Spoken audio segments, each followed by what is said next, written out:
Nagbabalik po muli ang inyong lingkod at nagbabalita ng mga balitang dapat nating malaman dito sa ating bansa. Ito ang Balitang Pambansa. Atin ngang matutunghayan sa channel na ito kung ano ang nangyayari sa loob ng ating gobyerno at syempre tumutulong na rin sa ating mga mamamayan na malaman ang katotohanan dahil mayroon tayong karapatan na malaman ang tunay na nangyayari sa ating bansa. Ngunit bago natin panoorin ang balita, huwag niyo pong kakalimutan na mag-subscribe sa ating channel at pindutin ang notification bell para lagi kang maging updated sa ating mga bagong videos na ina-upload araw-araw. At sa ating mga solid viewers naman dyan ay maraming salamat naman po sa walang sawang pagsuporta. At syempre, huwag din pong kakalimutan mag-iwan ng like at i-share ang ating mga videos. At kung mayroon ka naman pang opinion, ang ating comment section ay bukas para sa inyong mga hinaing. Ito na nga mga kaibigan, ating panoorin ang buong video. Salamat po muli and God bless!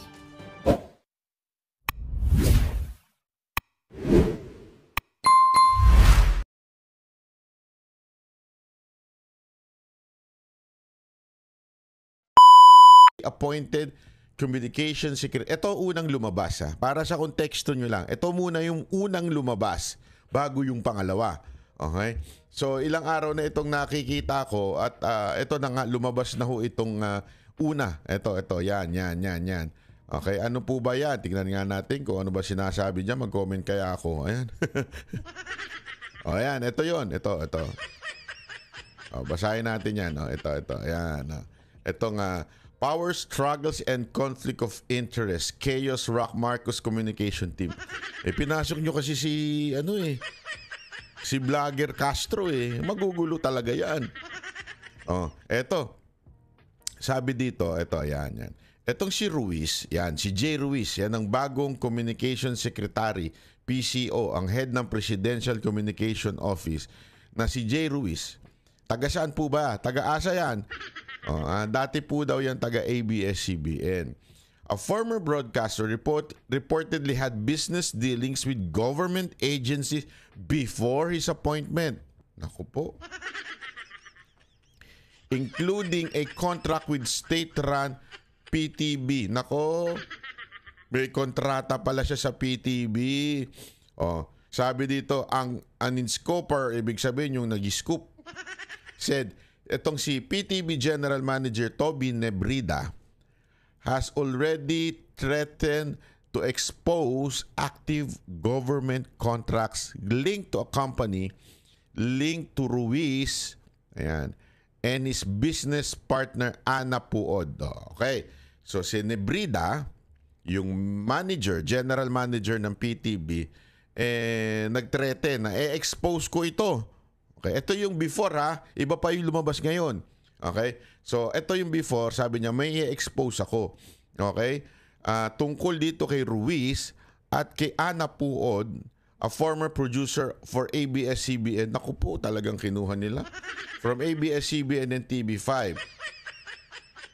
Would shortly leave stint as General Manager Government Official Television under the Marcos administration. Si Ana Puod din pala naging General Manager. So magkakakuntsaba sila dyan. General Manager ng isang TV station under Marcos administration. Tandaan niyo, hindi lamang po kasi PTB4. Meron pang IBC13. Okay? Puod is reportedly eyeing a comeback at PTB. So gusto niya daw niyang bumalik sa posisyon. But Nebrida is supposedly adamant about keeping his post. So talagang si Nebrida, syempre, yung nakaupo, ala naman, bibigay ko sa itong madali. Pahirapan kita. Kwento yun. It remains unclear whether Ruiz and Puod have divested from their media business before assuming their posts in the PCO. So ito mga to, parang ang dating, hindi naman po pala to parang mga media. Ibig sabihin, media na may negosyo. Patay tayo dyan. Kaya naman pala yayaman ng mga media, no? Pumapasok din pala sila, di umano, sa mga kontrata sa gobyerno. Meanwhile, an order from E.S. Bersamin directing all presidential appointees in PCO to step down has triggered a scramble for survival. Employers are said to be pulling every string possible to return their position or even secure promotion. Ganito kasi yan. Lahat pinabababa. Ibig sabihin na lahat po sabi kailangan mag-resign. So, kasama na ho dyan, malamang si Nebrida. Kasi tandaan ninyo, ang PTB is under government. So, lahat kasi yan nasa ilalim ng PCO. So, lahat po yan. Alam nyo ba na ang daming attached agency sa loob ng PCO? As in, sobrang dami. Meron pa nga yung printing. Alam ko printing sa passport. Ang dami ho talaga. As in, pag binakante yan, ang dami hong matatanggal. Sigurado ko, ipapasok nila yung mga tao nila. So, pag pinasok nila yung tao nila, ano kapalit nun? Yun ang tanong dyan. Tandaan ninyo, utos ho ito ni Lucas Bersamin. Bakante nyo lahat. Tapos mag-a-appoint kami. Naku po, patay tayong bata tayo. So, kaya nga ho, yung titulo natin, Malacanang, di ba? Kasangkot nga ba? Yung Malacanang, meron bang kickback na naganap dito sa bagong issue na ito? Kasi, tandaan ninyo lahat po dito pinatatanggal. Lahat po alis muna. Tapos i-appoint lang nila kung sino yung nais nila. Yung nais nila, paano kung may kontrata sa gobyerno? Yan kaya ay meron kayang komisyon kaya yung mga kinauukulan? Hindi, isipin nyo mabuti.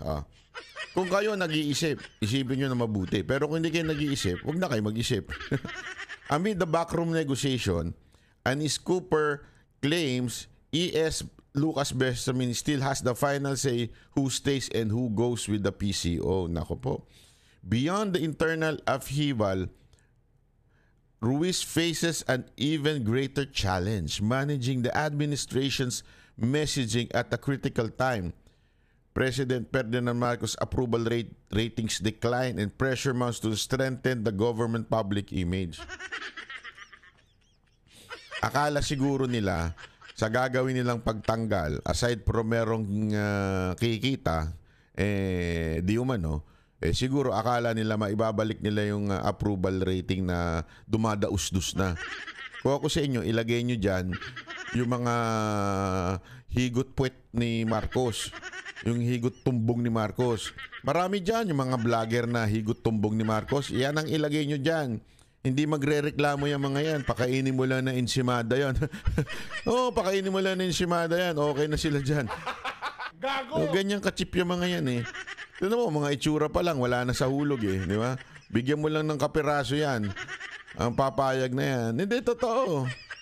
Kasi yan ang talagang pinabili mo ng suka, pagbalik vlogger na. Ito pa. Ruiz is the 4th PCO chief account appointed by Marcos in 3 years. Isipin mo, in 3 years, 4 na beses na napalitan. Meron talagang problema. Meron talagang problema. Huwag na tayong maglokohan. May problema sa loob ng PCO. May gustong mag-magic dyan. Kasi alam mo, etong huling inalis nila, hindi naman inalis, sorry. Nag-resign. Magaling po yun Mapakagaling na tao ho nun. Napakagaling na tao nun, pero bakit nag-resign? Kasi malamang, maprinsipyo kasi yun Malamang hindi siguro nag-bend, di ba? On Monday, Nebrida issued statement denying the threat allegation as well as affirming his support for the new PCO. Naku, syempre. Hindi, sa totoo lang yung mga ganyang pagde-deny, alam naman natin yan sa Malacanang. Iba yung sinasabi sa ginagawa. So alam na natin yan, matik yan. Sabi dito, I condemn in strongest possible way an article online news outfit Politico.com claiming that I'm threatening to release information relating to government contracts entered into by recently appointed Presidential Communication Office. Nako, ang problema, ngayong araw nito, kasi sinabi dito, may tinetreaten daw. Pero ngayong araw na to, lumabas yung kontrata na yon. Nako po, patay tayo dyan. I also categorically stated that I support the appointment of Secretary Ruiz, fully knowing his capability and competence to head. Naku, narinig na namin yan. So, Banat Bay, ano yung sinasabi mo? Ano yung sinasabi mong, kasi ito, day before to medyo nung isang araw pa to na lumabas. Okay? Lumabas to ng isang araw pa na sinasabi tinitreaten daw o nagkakaroon daw. According to politiko ha. Okay? Meron daw tinitreaten na itong isang si Nebrida, yung GM nila, dito sa pag yan itinuloy-tuloy nyo si Ruiz, ano namin yan ha? May ilalabas kami. Parang gano'n ang sinasabi. Okay? Ngayon, dininay naman ni itong si Nebrida, yung general manager ng PT before. Okay. So okay na sana. Ang problema may lumabas ngayon. Yun ang problema, Brad. Kasi sabi nga, hindi mo may tatago yan, delicates ka dyan. So may lumabas ngayon. Ito yung lumabas ngayon, ngayong araw na to. Na malupit. Ito. Hindi yan. Ito. Yan. A media company, okay. A media company co-founded by former ABS-CBN reporter Jay Ruiz secured 206 million. Naku po, patay tayo dyan. Na kontrata from PCSO. Naku po, jackpot. Ako. Gago! From the Philippine charity PCOs in the last quarter of 2024, just months before his appointment. Naku, basahin nga natin to. Parang tumama sa loto si Jay Ruiz. Naku po, halakbakan. Nakantindi nito. Ito ha. Ayan na. Ito yun. Ito yung article na yun. Basahin natin tong article na to ha. Ito daw. According to Politico.com ha. Baka na naman magkamali kayo ng quote ha. Hindi po ako nagsabi. Politico.com. A media company co-founded by former ABS-CBN reporter ka lang. May company ka na ngayon. Ang lupit mo, Brad. Jay Ruiz secured 206 million worth of contracts. Naku po. Ang lupit mo. May pag-asa pala kaming banateros na maging mga negosyante. No? Pambihira. Contracts from PCSO in the last quarter of 2024, just months before his appointment. Digital 8 Incorporated. Naku po. In partnership with the state-run Intercontinental Broadcasting Corporation, IBC. Yan yung IBC 13.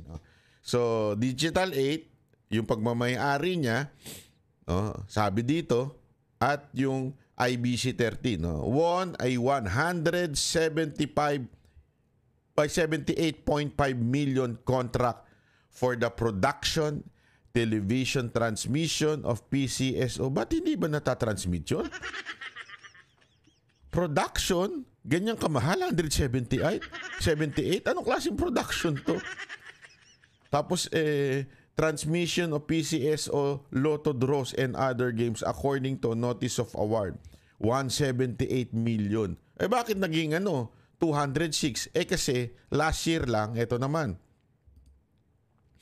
A separate notice of award dated December 20 showed that Digital 8 Inc.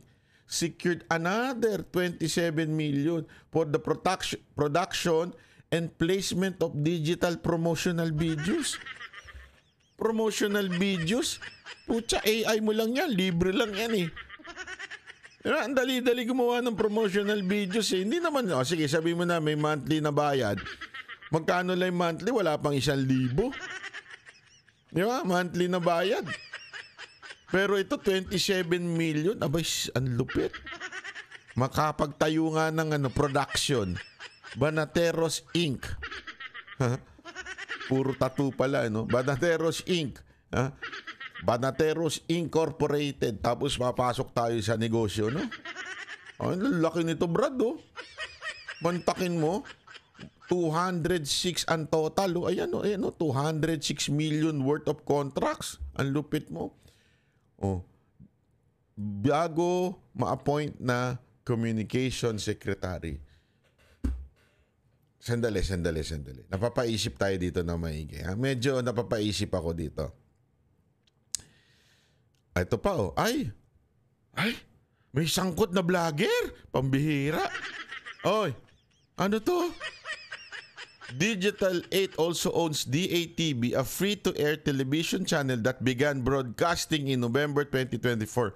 Its programming includes content from third-party producers such as Geng Geng Networks led by creator Boss Toyo. Putang ina shit. Oh. Ano to? Oh. Its programming includes content. So, sandali. So, merong content na nanggagaling kay Boss Toyo. O, hindi lalabas lang niya yun sa social media, YouTube eh. O, etong Geng Geng Network, meron daw nilalabas na content. Okay? Through Digital 8, yun yung kanilang parang middleman. Digital 8, kumukuha ng content kay Boss Toyo. Tapos, Digital 8. So, ibig sabihin, puta shit. sorry. Pwede. May pag-asa pala mga banateros dito. Grabe ang kitaan dito ah. So ngayon, taga-produce na ngayon ng content si Boss Toyo para sa Digital 8, para sa IBC. May project. Yung project magkano yon? 27.52 million itong last December lang. Iba pa yung dito, itong 206. So, meron pang 27 million. Nako, patay tayo dyan. Kaya naman pala, di ba may bali-balitan tatakbo ito si Boss Toyo, biglang hindi na tumakbo. Ay, sus, alam na. Kaya naman pala, minsan kino-content din niyang, nako. Wala na. Yan ang dapat ipatawag sa camera kung talagang gustong malaman magkano kinikita. Di ba? Kasi alam ko naman yung mga bentahan dun sa niya, di ako naniniwala dun eh. Dun sa mga benta-bentahan niya dun, di ako naniniwala dun. So, naku, dapat, hindi ito, malamang wala namang kinalaman si Boss Toyo dito. In fairness, sa tingin ko, wala naman siyang kinalaman doon sa kinita o itong 27 million na ito. Wala siyang kinalaman, hindi siya ang kausap, yung Digital 8 ang kausap. Pero wala siyang kinalaman, pero malamang may pakinabang siya. Bakit? Kasi yung programming, nakasulat to, it includes content from third-party producer as Geng Geng Network. So, wala siyang kinalaman doon sa deal, pero nakinabang siya. Yun ang sinasabi ng balita. Tanongin natin si Boss Toyo kung talagang nakinabang ba ito si Boss Toyo. Diba? Nakinabang kaya siya sa government project? Malaman natin. Malaman natin yan. Sige, tingnan natin. Hindi, ako, bukas ang aking YouTube channel para dito kay Boss Toyo kung gusto mo magpaliwanag kung ano kinalaman mo dito. Kasi binanggit ka ng Politico.com. Hindi po ako nagbanggit sa inyo. Si Politico.com, sinasabi dito, sa kontrata mo sa Digital 8, okay? Itong DATV, which is merong kontrata sa PTB, not PTB, may kontrata sa gobyerno na umaabot ng 206 million. Okay? Yan daw ang inaabot, 206 million. May kontrata dyan ang Digital 8. At ang isa sa mga producer, okay, ay kayo daw, Geng Geng Network. Ayan nakasulat to. Led by content creator Boss Toyo. So, ang tanong, ikaw ba ay may pakinabang dyan sa nangyayari? Isang tanong yun. Pero meron pa tayong ibang tanong. Ikaw, J. Ruiz. Yan, dito tayo. Bakit ang kapal ng mukha mo kung totoo ito? Bakit ang kapal ng mukha mo kung totoo ito? Na ikaw ay merong partnership sa gobyerno na natanggap na umabot sa 206 million. Ayan yan ang sinabi nitong Politico.com. Sabi, may media company co-founded by former ABS-CBN reporter J. Ruiz, 206 million worth of contract from PCSO. Etong 2024. Kung totoo yan, ang kapal naman ng mukha mo. tinanggap mo pa talaga yung appointment. Yan yung unang anggulo. Kasi maraming anggulo ito, mga kababayan. Ha? Maraming anggulo to. Ang pangalawang anggulo dito, hindi kaya yung nag-appoint sa'yo ay may pakinabang din? Gago! Hindi, ako, nagtatanong lang naman po ako. Hindi kaya yung masasabi natin nag-appoint sa'yo na bilang PCO secretary ay may pakinabang dito sa milyong-milyong kontrata na ito? Kasi parang ang pwedeng maging anggulo o possibility, I'm not saying it is fact, possibility, meron kayong kasunduan. Di umano o alleged na kasunduan doon sa nag-appoint sa'yo. Hindi, basta appoint ka, secretary ka, may project ka, pero alam mo na. Kasi sobrang lakas mo, mantakin mo. Nakahasara ka na ng kontratang umabot di umano ng 206 million sa PCSO. Tapos ikaw pa ang naging communication secretary. Aba, tindi mo, brad, ha? Kinuha mo na lahat. Hindi mo tiniran si Attorney Claire Castro. Malay mo naman banat bay. Kasi yung mga ganyang bumabaluktot ang prinsipyo sa buhay. Hindi, kasi may banat siya dati. Naalala niyo yung video niya, may banat-banat siya dito kay... Bakit kaya in-appoint ni Marcos si Gadon? Ha? Bakit kailangan na maraming advisor? Mga ganyan, may mga banat-banat siya kay Marcos noon, di ba? Oh. Tapos ngayon, grabe ko makahimod puwet ni Marcos. Talagang kahit i-deny niya na hindi siya attack dog, defense dog lang daw siya. Kasi hindi naman daw siya umaatake, dumidepensa lang siya. O di sige, di defense dog. Ito si Madam, talagang wala na sa hulog eh. Kahit bumabanat siya dati, ngayon nagbago na ano niya. Kasi pag mga ganyan bumabanat, bigla nagbago, mukhang delicate siya na. Mukhang delicates. Ano sa tingin niyo mga kababayan? Ha? Kasi maraming anggulo dito eh. Marami talagang anggulo makikita nyo dito. Mantakin mo, ikaw na yung nakatanggap ng matinding kontrata, 206 million na hindi naman natin nararamdaman. Nagbago ba? Gumanda ba IBC? Naging masasabi mong dekalidad? Masasabi mong international ang datingan? Makikita mo yan eh. Di ba? Oh, ganun ba?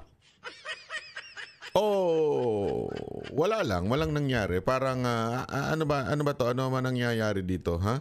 Parang ganun lang eh, di ba? Hindi natin alam eh. Di ba? Oh, ano kaya sa tingin niyo talagang nangyari dito? Tapos ito pa. Meron pang Hindi kasi importante ito eh. Kasi dati, ito yung kay Boss Toyo, importante itong malaman natin. Kasi dati, di ba may kinikwento ako sa inyo tungkol sa isang tao na nagre-recruit ng mga vlogger para pumpuriin, palakpakan ang administrasyon kahit puro palpak na. Naalala nyo nun? May kwento ako sa inyo nun. I think it was 2 years ago. December yun, kinuwento ko sa inyo na nasa Japan pa tayo. Nakatanggap ako ng tawag sa isang sikat na vlogger. Hindi ko na lang papangalanan yun. At sinabi niya, nire-recruit ako ni Tutu. Kulang ng 3 kasi 3 ano yun eh. Tama, 3. Nire-recruit ako ni Tutu. Nire-recruit niya ako. Bakit? Anong gagawin niya? Basta, kampihan ko daw si Tamba, tapos banatan ko daw si Sara. Anong mapapayo mo sa akin? Kasi ginagalang kita bilang political vlogger at kaibigan ko. Sabi ko, wala namang problema. Ito, diniretso ko. Sabi ko, wala namang problema kung gusto mong maghatid ng balita ng gobyerno. Wala namang problema dyan. Wala namang masama. Pero kung babanatan mo lang si VP Sara Duterte dahil inutos sa'yo, asahan mo, babanatan kita. Ito, sinabi ko sa kanya yun. Asahan mong babanatan kita at yari ka sa akin. Durog ka sa akin. Dahil alam kong kapasidad ng utak ninyong mga hip-hopper. Tapos buti na lang hindi tumuloy. Pero meron siyang binabanggit doon. Meron silang leader na nagre-recruit daw ng mga kilalang social media influencer. Tinanong ko, sino yun? Tutu. Sabi ko, sino kaya yun? Ang tanong, ito lang tanong ko lamang ito, Boss Toyo. Boss Toyo, ikaw ba yun? Ikaw ba yung tinutukoy ng isang kaibigan ko na gumigitna between vloggers and the camp of the Marcoses and the Romualdez? Ikaw ba yung nagre-recruit ng mga social media influencer para purihin ang administrasyon na to at banata ng mga Duterte? Boss Toyo, nagtatanong lang ako sa inyo. Ako, parang di naman ako naniniwala dun. Parang lang naman. Kasi dami mo naman pera. Kitang-kita naman sa mga bling-bling mo. Hindi ko sure kung tunay yan. Alam, di bagay Hindi. Nakita naman sa mo, mukha ka namang mayaman. Pero mukha lang naman. Marami kasi dyan, yung mukhang mayaman. Mukha ka lang naman mayaman. So parang I don't think you would accept, 'di ba? I don't think you would accept such job na maging bugaw. Hindi kasi ganoon ang dating Bugaw ka, taga-recruit ka ng mga social media influencer. Ako personally, mukhang hindi naman ako siguro papayag na bugaw. Mukha bang bugaw si Boss Toyo ng social media influencer? He does look like a pimp. He does? Question po yan Mali. Does he look like a pimp? Kasi naman banat unahin mo yung verb. Asensya na, absent ako nung tinuro yan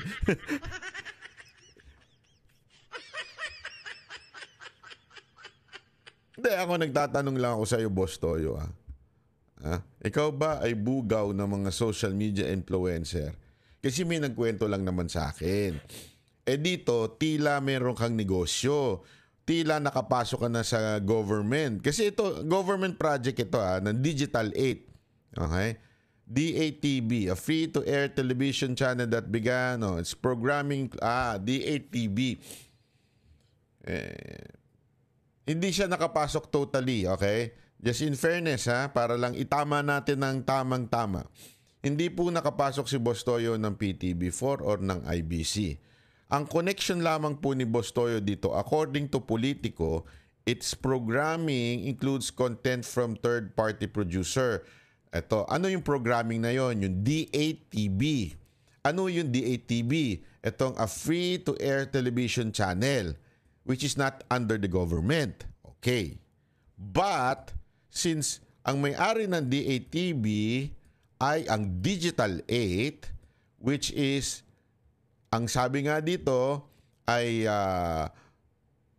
ang authorized representative, ito, the document identified as JB Ruiz o si J. Ruiz po ang representante ng Digital 8. So, connection, Digital 8 represented by J. Ruiz, PCO Secretary, which nakatanggap ng ganito kalaking di umano ay nakalaking 206 million worth of contracts mula sa PCSO. Ayan. Ang tanong, meron kayang koneksyon si Boss Toyo na ngayon sa loob ng gobyerno? Naku po.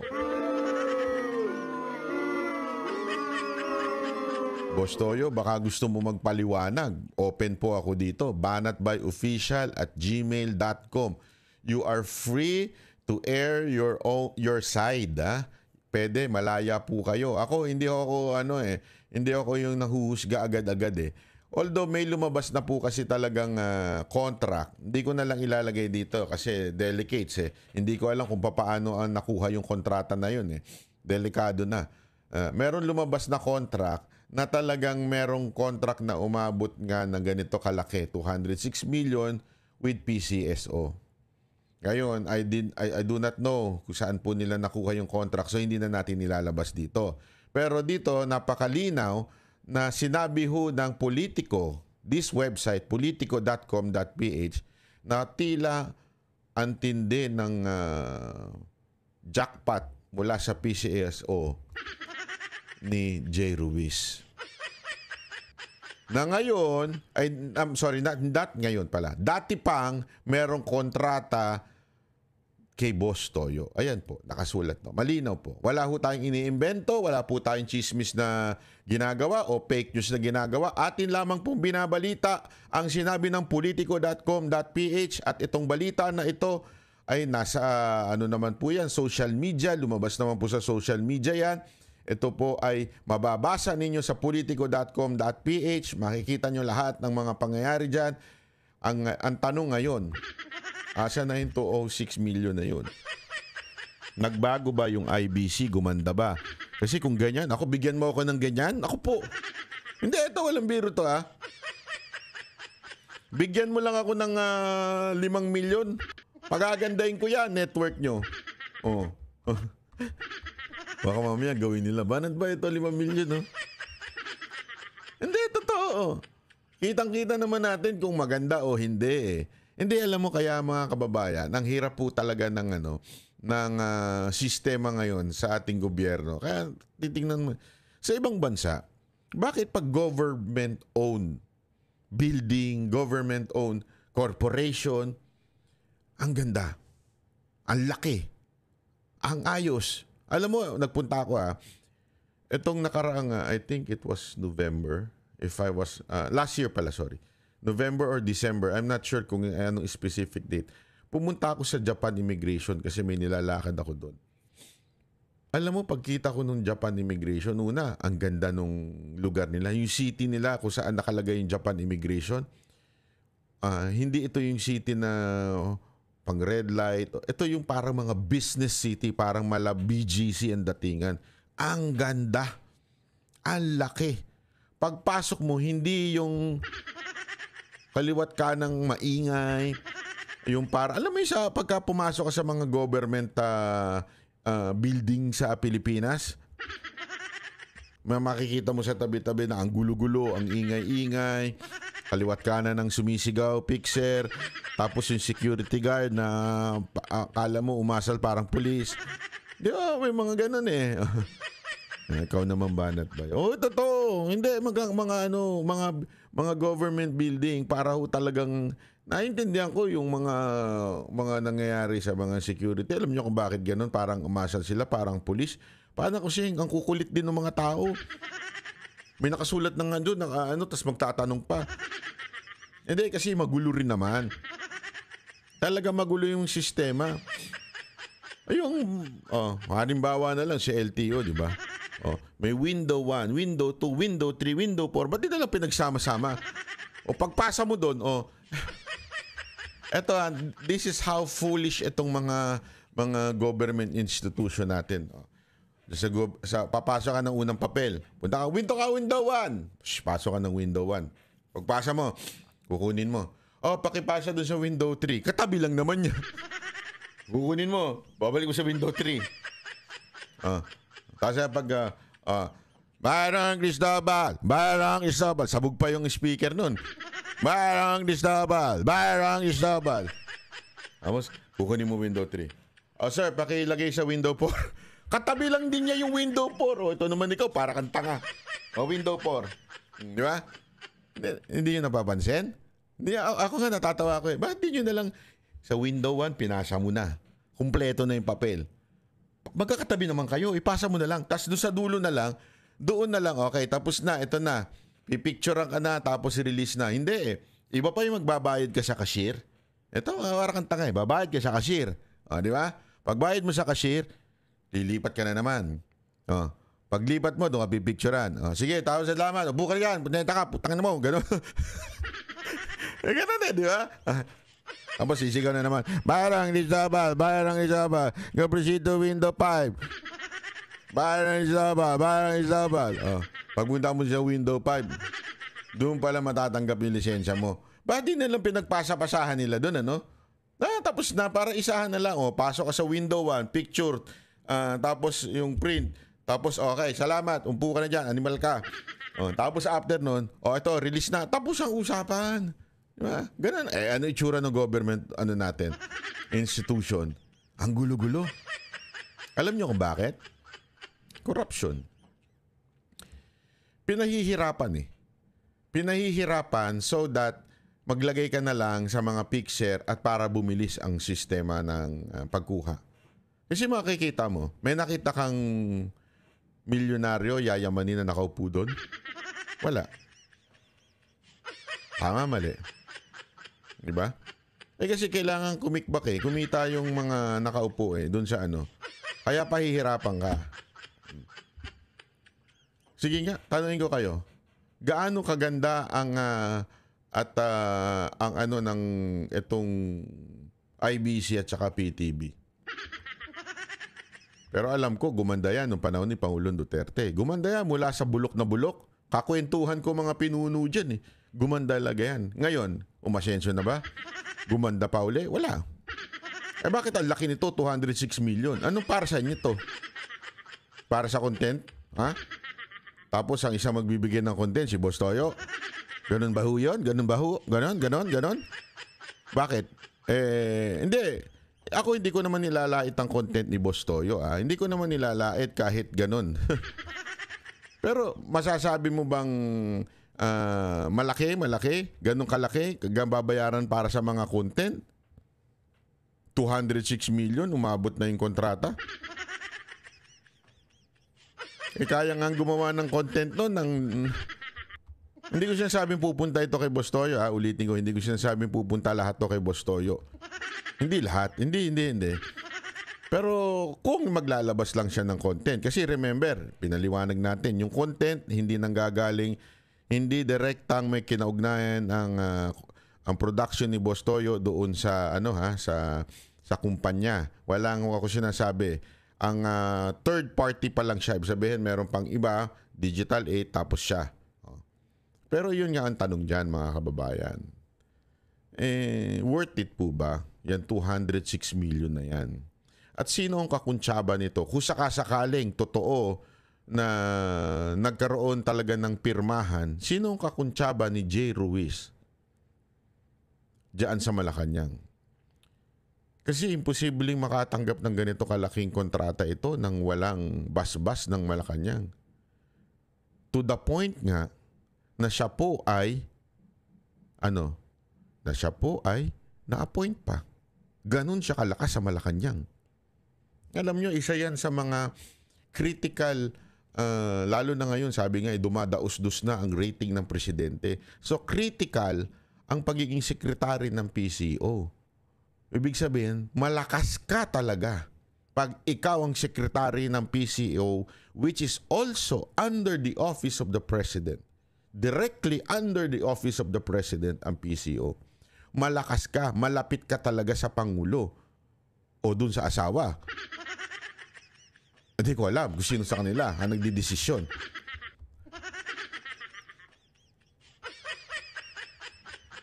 Ang tanong, may Koreano kaya dyan? Ano na naman yung Koreano mo, banat bay? Alam mo na mga Koreano? Hindi. Diyan sa 206 million, meron kayang Koreano dyan? Yun ang tanong. Ano yung Koreano, banat bay? Hindi nyo pa alam? Para sa mga hindi nakakaalam kung ano yung Koreano, eto, sa paliwanag ko na. Magkano riyan ako? Magkoreano ako. Yun. Magkano, pinaikling magkano ako dyan, magkano ako riyan. So, Koreano. Magkano ako riyan. Nag-gets yun, magkano ako riyan, Korean. Yun. Ano ba, gulo-gulo mong kausap ha. Magkano ako riyan. Magkano kaya? At sino yun? Sino kaya yung nakinabang sa Malacanang? Sino ba nag-a-appoint dyan? Si Marcos. Si asawa niya, Lisa Marcos. si Romualdez.